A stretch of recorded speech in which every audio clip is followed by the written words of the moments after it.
modo leitura, para ficar maior? Sim, aumentou, para mim tá ok. Então. Ok, vou começar então. Bom dia, pessoal. Meu nome é Ingrid Fornara e junto com a minha outra colega Ingrid Pinheiro, nós vamos falar um pouco sobre a introdução à amostragem complexa e a compreensão do uso dos pesos na análise de dados de amostragem em múltiplos estágios. Primeiro, para a gente conseguir conceituar, né, chegar no assunto, a gente precisa entender que esse tipo de amostragem ele é muito empregado em pesquisas nacionais. Normalmente ela é utilizada para medir condições gerais de saúde de uma população.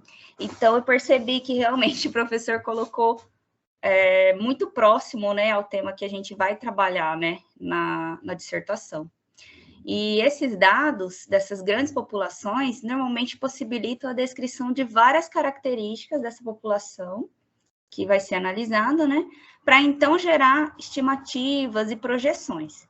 Então, o principal objetivo, né, do trabalho foi justamente conceituar uma abordagem, né, inicial, uma introdução a essa amostragem complexa e compreender, né, o porquê que é necessária a utilização de peso nesse tipo de análise de dados, né, nesses múltiplos estágios. Bom, antes da gente entender o que é um plano amostral complexo, é importante a gente entender a população em si.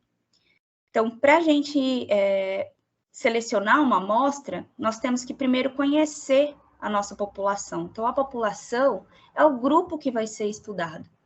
A partir desse grupo, a gente precisa separar, né, um grupo menor, que vai ser escolhido dessa população, para representar as características dessa população maior. Então, aqui eu tentei colocar uma figura para a gente tentar compreender, né? Então, um exemplo seria a avaliação do povo brasileiro, onde a população seriam cidadãos brasileiros e aí seriam retirada uma amostra, né, que tente ao máximo representar as características dessa população. Então... Perdão, para mim só está aqui no título. É mesmo? Já estou no terceiro slide. Para mim também. Eu pensava que eu estava travado. Voltou, gente? Ainda não. Não, eu estou no título. Não saiu do título ainda, Fernando. Agora passou. Aí sim, agora passou, está em introdução. Ah, tá. Então, eu já falei um pouquinho, né, dessa introdução. Uhum. E aqui é a figura que eu estava falando anteriormente. Apareceu a população? Eu acho que você Ainda não. tem que ir passando. Eu acho que na medida que vai passando, vai falando, né? Vai passando, né? Sim, eu fui passando, professor, só que não aparece aí a tela de vocês, entendeu? Aí, para mim, estava passando. Uhum. Para mim tá... Qual que apareceu para vocês, pessoal? Eu estou vendo a introdução. Eu acho que então eu vou tirar desse modo.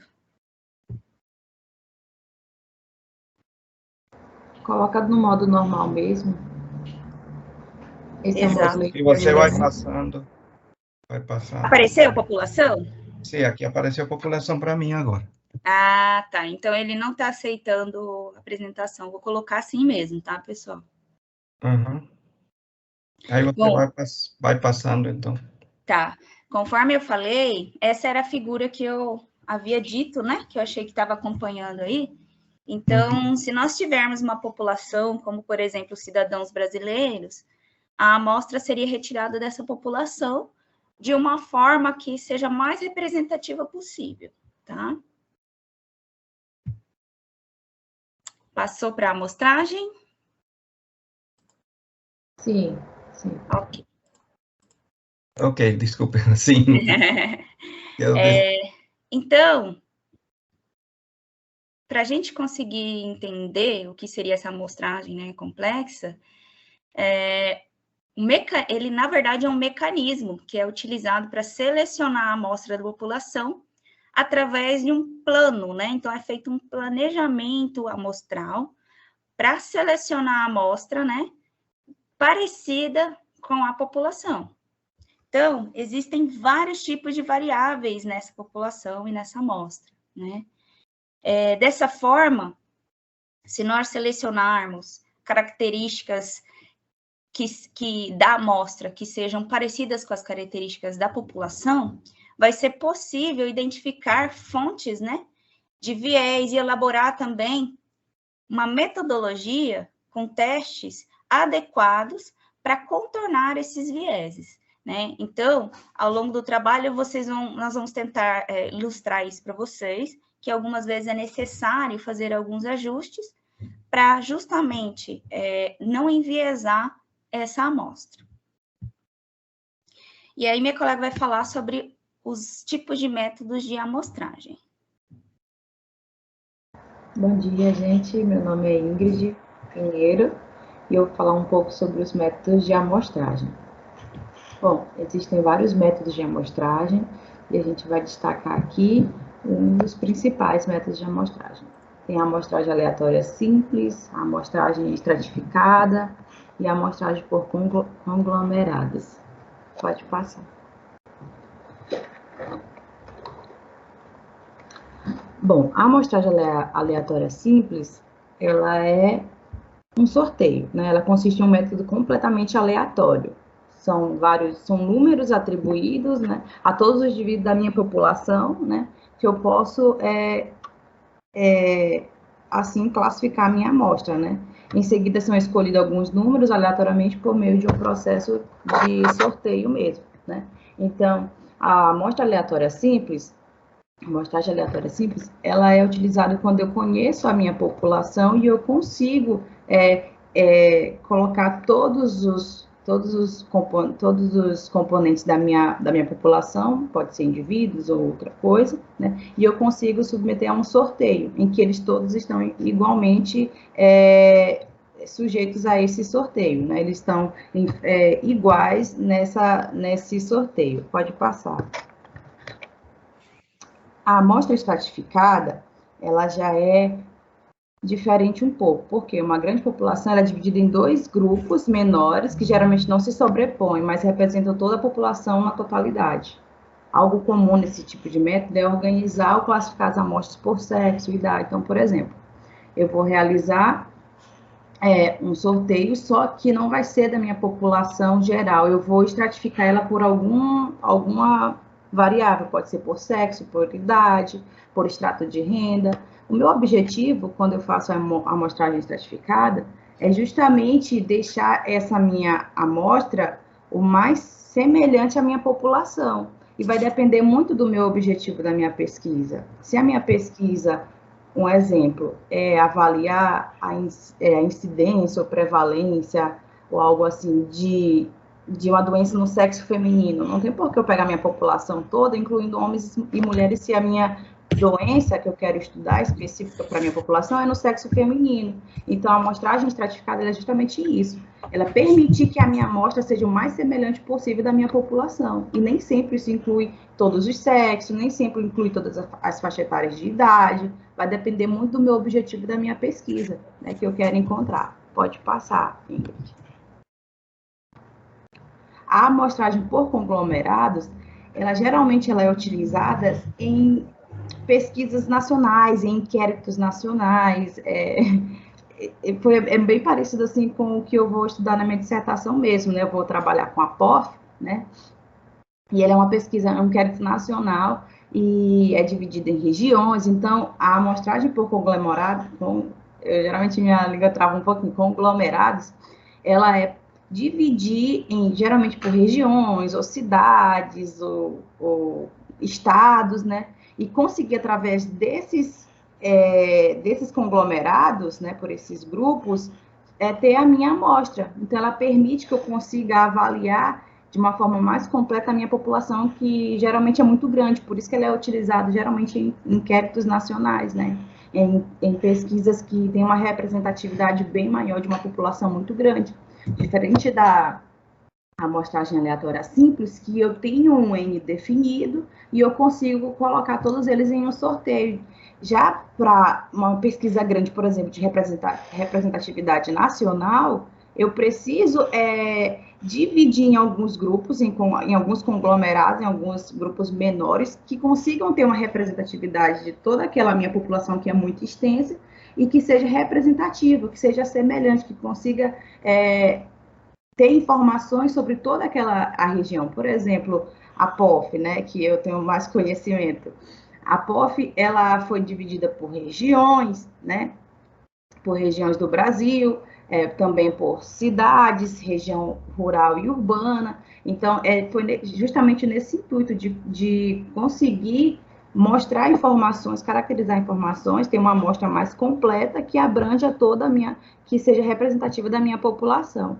Pode passar, Ingrid.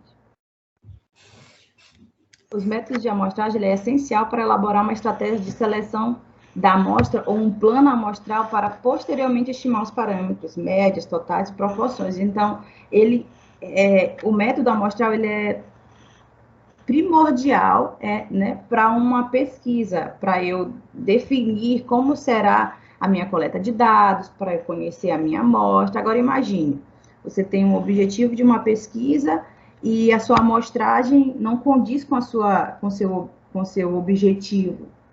Com certeza vai ter um viés nos meus resultados. Né? Eu preciso verificar qual é o objetivo da minha pesquisa para entender qual vai ser um método de amostragem que seja de acordo com a minha população. Por isso que é muito importante a gente conhecer a nossa população, né? Como eu vou analisar a minha população, né? Então, assim como é importante a gente conhecer os métodos estatísticos para avaliar minha população, eu também preciso ter um método de amostragem muito eficiente para que eu consiga representar minha população na minha amostra e meu trabalho seja significativo.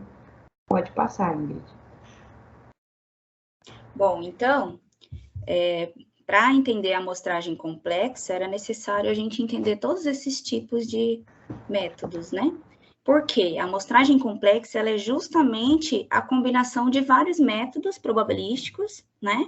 Para então fazer uma seleção de uma amostra representativa da população. Na verdade, então, ela leva em conta um conjunto, né, de elementos da população.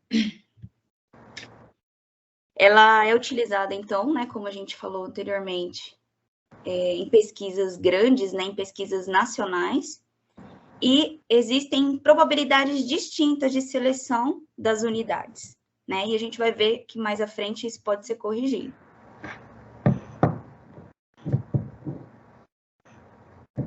Bom, então, a amostra por conglomerados das unidades normalmente é utilizado nesse tipo de amostragem, como a colega falou, porque são pesquisas normalmente com uma delimitação geográfica. E como ela disse, normalmente são pesquisas grandes que são feitas normalmente em cunho nacional, né? Então, além da divisão desses conglomerados, é necessário fazer também a estratificação. E aí, como a colega falou, essa estratificação vai depender do meu objetivo. Então, a gente pode fazer a estratificação pelo sexo, pela raça, dependendo do objetivo. E aí, depois de realizadas esses efeitos, né, dessas unidades, então a gente tem que calibrar alguns ajustes de acordo com as respostas que nós não conseguimos, né, então as não respostas, e outros ajustes também para conhecer, né, a população. Então, por exemplo, como a Ingrid falou, a gente tem que fazer um ajuste de acordo com a estratificação. Então, se a minha população brasileira é composta por mais mulheres do que homens, a minha amostra ela também vai necessitar de ter uma distribuição semelhante, para que meus dados sejam fidedignos, né? Então, um dos exemplos que nós temos dentro da saúde é justamente a pesquisa, né, nacional de saúde, que inclusive eu vou trabalhar na dissertação.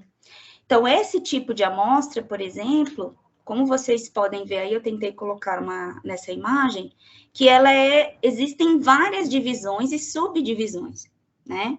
Então, esse esquema de estratificação da amostra, ela dá uma noção para a gente do quanto é complexo conseguir fazer uma seleção de amostra nesse tipo de trabalho. Então, ela precisa ser selecionada em 3 estágios, né? Primeiro, os pesquisadores, eles separam por setores, né? Então, se a gente avaliar aí, existem setores da capital, de municípios, zona urbana, né? Além disso, depois que foram selecionados os setores, são, então, partido para outro estágio, ou segundo estágio. No caso da Pesquisa Nacional de Saúde, o segundo estágio foi a seleção dos domicílios.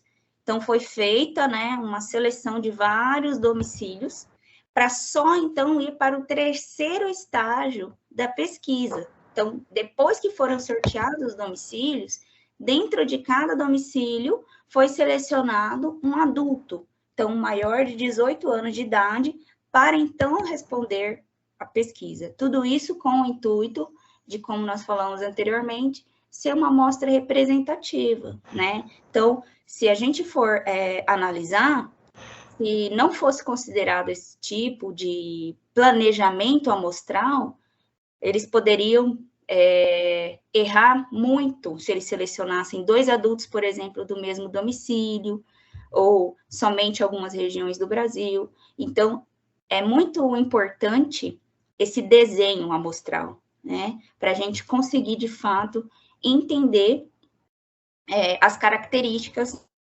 né? E poder fazer inferências bem específicas a respeito dessa população, tá?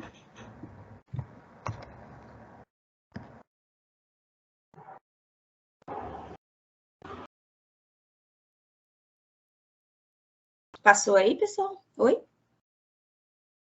Caí? Eu falando aqui, pensando que o áudio tinha ativado. Ah, tá. Bom, eu vou falar um pouco do Vigitel, né? O Vigitel é um sistema de vigilância de fatores de risco e proteção para doenças crônicas por inquérito telefônico. O Vigitel também é uma pesquisa bem representativa, de nível nacional, né? Ele foi realizado um processo de amostragem, iniciado por sorteios de números telefônicos físicos a partir de telefones cadastrados existentes em capitais de todo o país, né? Então, através desse sorteio, né, que já estão cadastrados nessas empresas telefônicas, eles conseguem obter números, né, que são selecionados, que então receberam o convite, né, por meio de ligação para participar do estudo, né. Então, foi feito todo você pode ver aí, vários,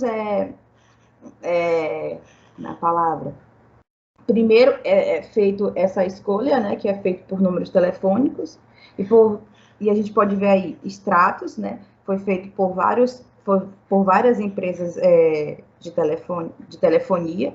Nesses grupos é feito as ligações para que a pessoa que atendesse respondesse se aceitaria fazer parte da pesquisa ou não por meio do telefone, né?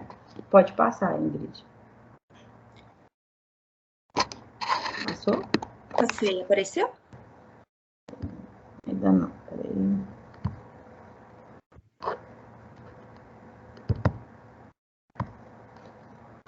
Tá, passou.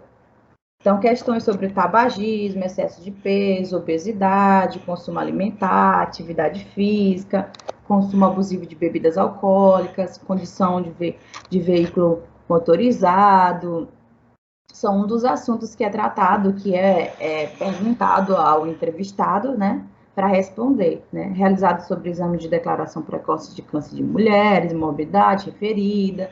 Então, são perguntas feitas mesmo por telefone em que o indivíduo tem que responder. Pode passar, Ingrid. Apareceu? Construção do peso? Sim, apareceu. Para a construção do peso amostral, que pudesse representar as populações residentes nas capitais dos 26 estados brasileiros e do Distrito Federal. Como eu tinha falado anteriormente, eles fizeram o quê? Dividiram por estados, né? E o Distrito Federal, para que tivesse uma maior representatividade de toda a população. Então, por estados, eles verificavam as operadoras telefônicas, né? Cada empresa, e com isso eles entravam em contato, para que tivesse uma representação de toda a população. Pode passar.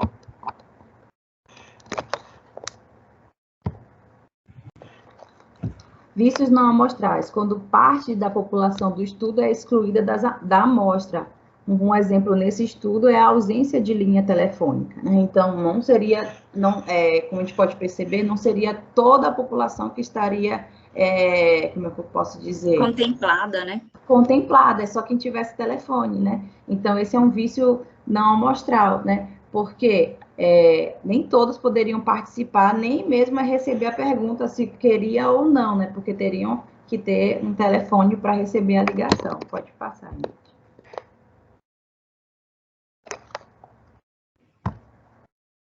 A aplicação de pesos de pós-estratificação para compensar a baixa cobertura é comumente utilizada para minimizar esses vícios potenciais. Então, aqui a gente vai introduzir na parte do peso, né? Do peso amostral, para que, nesse caso do Vigitel, compensar mesmo esse vício amostral, para que esteja, como é que eu posso dizer? Em equidade, não sei se essa é a palavra certa, mas que esteja mais proporcional esses indivíduos faltantes, né, como se fosse, né? Exatamente, pode passar, Ingrid. Acho que a minha internet está um pouquinho ruim, que fica mais atrasada. Passou? Apareceu aí? Desde a primeira edição, que foi o método de ponderação por célula? Ah, sim. Sim, passou. Pode passar.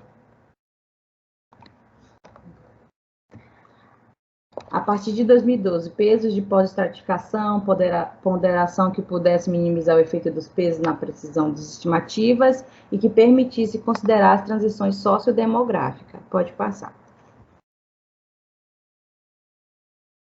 Vou falar um pouco dos pesos e ajustes. Eu vou tentar falar um pouco de forma mais clara, resumindo um pouco sobre os pesos e ajustes. Né? Os pesos, eles funcionam como fatores de expansão, que devem ser atribuídos para que se possa expandir a amostra ao nível da população que a amostra representa. Né? Então, ele serve para que a minha amostra ela seja o mais representativa possível da minha população. Né? Ele possibilita a calibração no total proporcional à minha amostra. Pode passar, Ingrid. A utilização dos pesos ela tem o objetivo de reduzir o erro amostral, que é comum, toda pesquisa ela tem um erro, né? Então, quanto melhor a gente consegue reduzir esse erro amostral, melhor eu consigo ter uma estimativa mais precisa da minha população na minha amostra, né? Então, o peso ele tem essa finalidade, esse objetivo. Pode passar. Eventualmente, as amostras podem sobre-representar determinados grupos ou regiões e subrepresentar outros grupos, né? Isso pode acontecer. Para reduzir esse erro amostral, é preciso corrigir as desproporções amostrais, fazendo grupos sobre-representados a subir uma importância menor. Então, se eu vejo que um grupo está tendo uma maior importância, eu faço o quê? Uma redução, para que ele esteja equivalente com o outro que pode estar subrepresentado, né? Então, que ele tenha uma representação e que essa minha amostra seja o mais similar, mais representativa da minha população. Pode passar, Ingrid. Os pesos, eles cumprem duas principais funções. Contém fatores de expansão, como eu já tinha falado, e permitem estimar totais populacionais, né? E corrigem desproporcionalidades propositais devido ao desenho amostral. Pode passar. O desenho amostral complexo e seus pesos, quando utilizado de forma incoerente, pode ou subestimar os resultados. Por isso que é importante o uso do peso e dos ajustes, né? Para que não subestime um resultado ou superestime outro resultado. Então, é importante para que a minha pesquisa tenha o mínimo possível de viés dos resultados. Pode passar. Bom, então, para dar um exemplo, né, se a gente fosse pensar em uma pesquisa nacional, alguns estados, por exemplo, o estado de São Paulo, a gente sabe que tem uma população muito maior. Então, esse estado, né, ele deveria ter uma representatividade maior também da amostra. Então, os pesos, na verdade, servem justamente para isso. Tá? Então, esse exemplo eu acho que a gente consegue entender melhor. Então, na verdade, uma das dificuldades que a gente teve era justamente entender isso. Mas, o que a gente percebeu? Que alguns programas estatísticos, eles são necessários para analisar essas amostras por conglomerados, porque eles vão facilitar o uso de algoritmos para analisar os dados complexos. E aí eles vão permitir corrigir esse efeito do conglomerado sobre as unidades amostrais, que é o conhecido como o efeito do plano amostral, ou o EPA. Então, percebi que algumas vezes o próprio IBGE fornece, dentro da base de microdados da pesquisa, já o uso desses pesos. E aí esses programas conseguem ajustar isso. Então, um dos principais programas que a gente vê para utilizar, para fazer essas análises por amostras complexas, é o Stata, né? Digitei errado aqui, não é Statat, é Stata. O Survey, o SPSS e o SADAM, que eu acho que é o que menos a gente ouviu falar, pelo menos eu vi ele aqui só nas pesquisas do trabalho. O que mais a gente ouve falar, o Stata, o SPSS, né? Inclusive, minha professora já avisou que provavelmente eu vou usar o Stata. Então, existem módulos, né, e banco de dados dentro desses programas que nos permitem fazer esses ajustes, né, para conseguir suprir essa diferença de representatividade. Então, se o Mato Grosso e o Pará têm número de população diferente, a gente vai ter que ajustar também a amostra com esses pesos de acordo com a população de referência. E aí, pessoal, a conclusão que a gente chegou é que, na verdade, a amostragem complexa, ela é essa combinação de vários métodos, né, de acordo com a população, para conseguir selecionar uma amostra mais fiel e representativa possível da população. Por isso que ela é muito utilizada em grandes populações, porque a gente consegue reduzir muito os custos, né? Consegue dar muito mais agilidade do que pesquisar a população inteira, né? E aí, através desses ajustes, desses pesos, a gente consegue, então, chegar a inferências muito próximas, né? E muito bem aceitas na área da saúde para esse tipo de população. Então, esse tipo de amostragem complexa, nessas pesquisas nacionais, elas são muito utilizadas também para basear políticas públicas, né? Então, através da Pesquisa Nacional de Saúde, que nós citamos, da POF e do Vigitel, é possível elaborar políticas públicas, né? Então, verificar quais são os estados que mais precisam de determinada intervenção, qual é o estado que tem mais tabagismo, mais excesso de peso, para então elaborar uma política de saúde eficaz para essas populações. Então, é um tipo de amostragem que tem muita aceitação e é considerada como uma validade científica.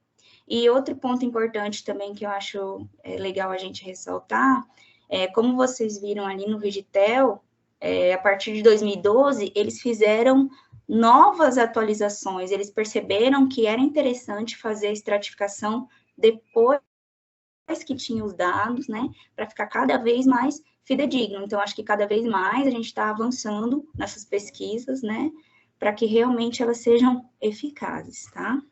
Então, aqui nós colocamos também algumas das principais referências, né, nesse tema.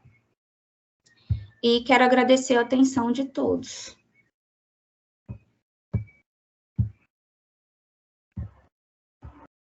É isso. Bom, nós agradecemos ao grupo e